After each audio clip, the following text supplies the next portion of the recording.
А вот эта история всю жизнь будет стоять перед моими глазами, потому что она, ну, просто очень необычная.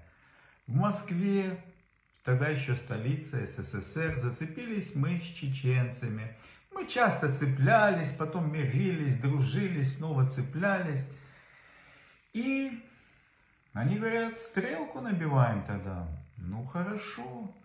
Нас собралось, наверное, человек 300, все спортсмены, дзюдоисты, боксеры, ну, славяне, так скажем. Ну и стоим, ждем, по углам арматура попрятана, у кого-то что-то более посерьезнее, там по нычкам где-то рядышком тут лежит, чтобы сразу достать. И вот стоим, обсуждаем, до стрелки еще где-то, ну, минут 10. И вот тут вот подъехала какая-то ВАЗ-2102, знаете, этот пикапчик такой, такая какая-то вся мятая, ободранная, сверху багажник вот этот, какие-то 2 лопаты там привязаны.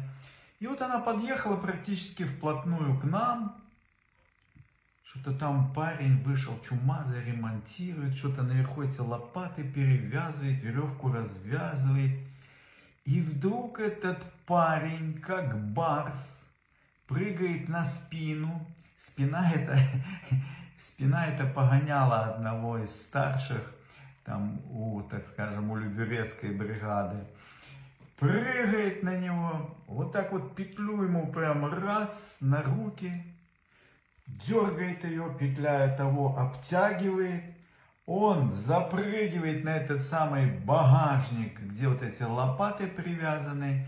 И машина со свистом трогается с места. Как вы понимаете, спина, обвязанная этой петлей за этой машиной, волочится по асфальту. Ёлки-палки. Хорошо, что у него были новые джинсы Levi's или Levi Strauss. Сейчас начнут Levi's, правильно. Мы тогда называли Levi Strauss.